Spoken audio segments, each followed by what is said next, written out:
Hi, in this video, we are going to talk about GDB or the Linux debugger.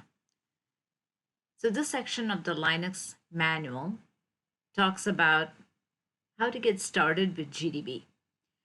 There are a couple of tutorials links that I have put in here. You can read that for general information beyond what I'm going to show you here.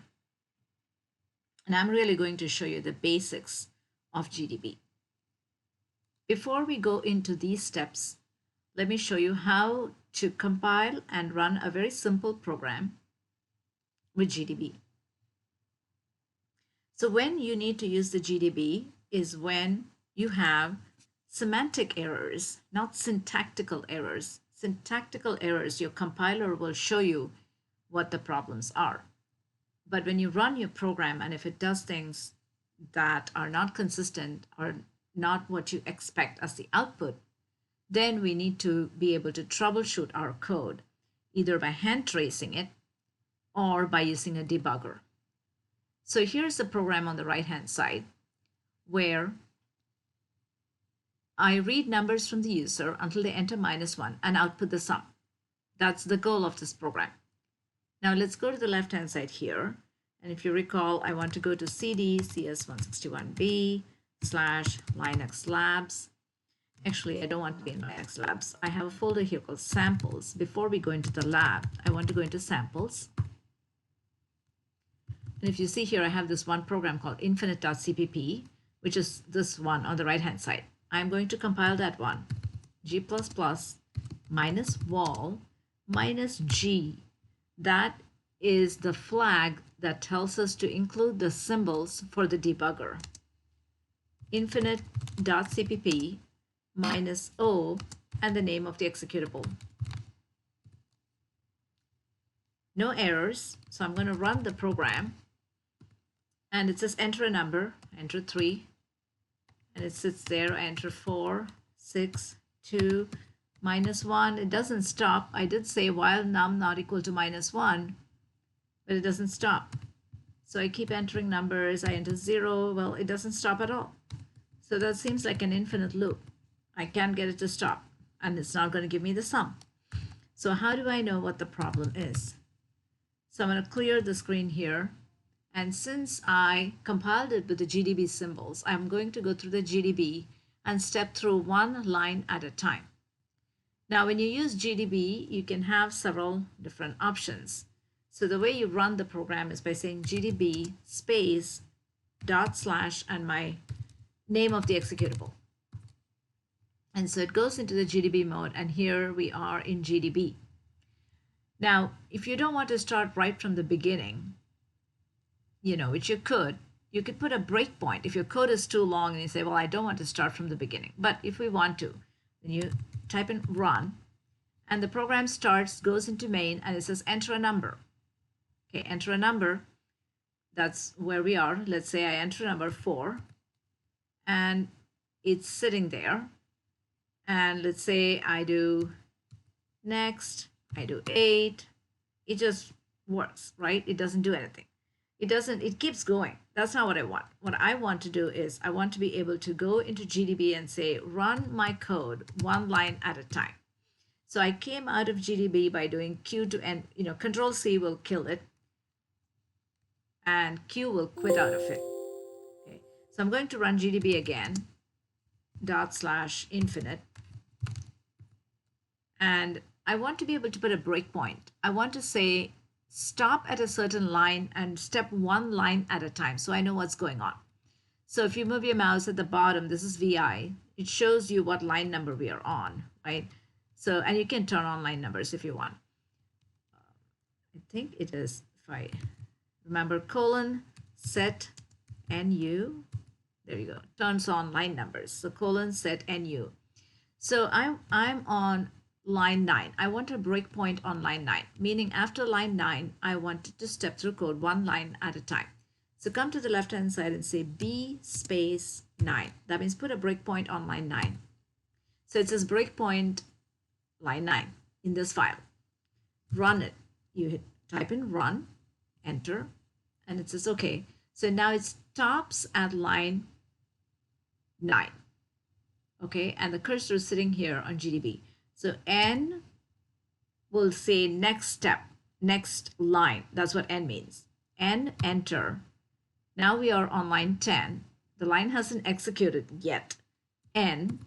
Now the prompt says enter a number. It's waiting for us to enter a number. Type in 4, for example. Now we are on line 11, while num not equal to -1.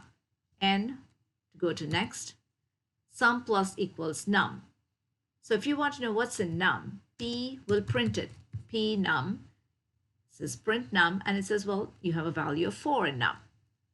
P sum is still 0 because the line hasn't executed. So N will take you to the next line. Now it goes back to my while loop. Okay, now I'm going to print sum. Okay, sum is 4. I'm going to print num. Num is still 4 from the previous time. I do next. It goes in there, right? Sum plus equals num is going to add it. If I hit just enter, will take me to the next line. Print sum. Sum is 8. Print num. Num is 4. Num is still 4. It never asked me for the next number. It never read anything from me. It looked like it was before, but now it is not reading anything from me, right? So num is never going to become -1. So now we know that there is a problem in our while loop.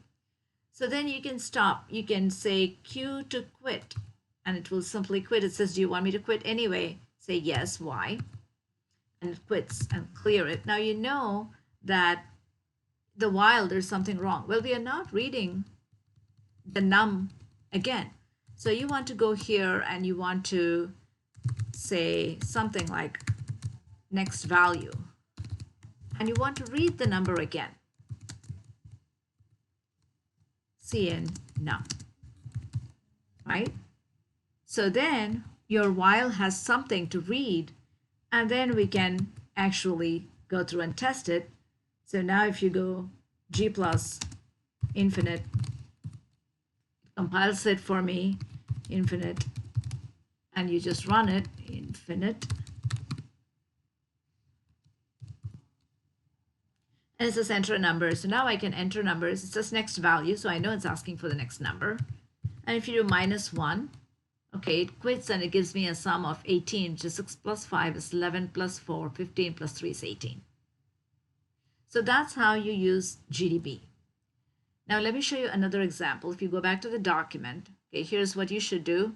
Log into the lab system or log into your server. That's what it should say. Now we're going to work in the practice directory Linux Labs, and there's a file called lab6. Okay, so you can create your own file if you want to. Make a file that has an infinite loop or have a function that returns prematurely. I'm going to show you an example with arrays, and then you can try and answer some of these questions. So I'm going to quit out of this program, and I'm going to clear cd up one directory. cd to li asterisk will take me to Linux Labs. And if you look here, I have lab6. Let's look at lab6.cpp. This is a program with arrays and functions. This will show you how to step into a function and troubleshoot something. So I read some values into the array. This is the part where I read values in the array. I output the values in the array. Then I'm searching for a number. I ask the user to enter a number to search for. And I'm going through a for loop. And, well, I'm essentially calling a function search that takes the list and the number to search for. And it's going through the entire list. And it's trying to find a number. And when it finds it, it returns position. If it doesn't find it, it returns -1. If it returns a position of -1, then I say number, if it does not return -1, then I say number is found at this position. Else, I say number not found. So let's test this code out.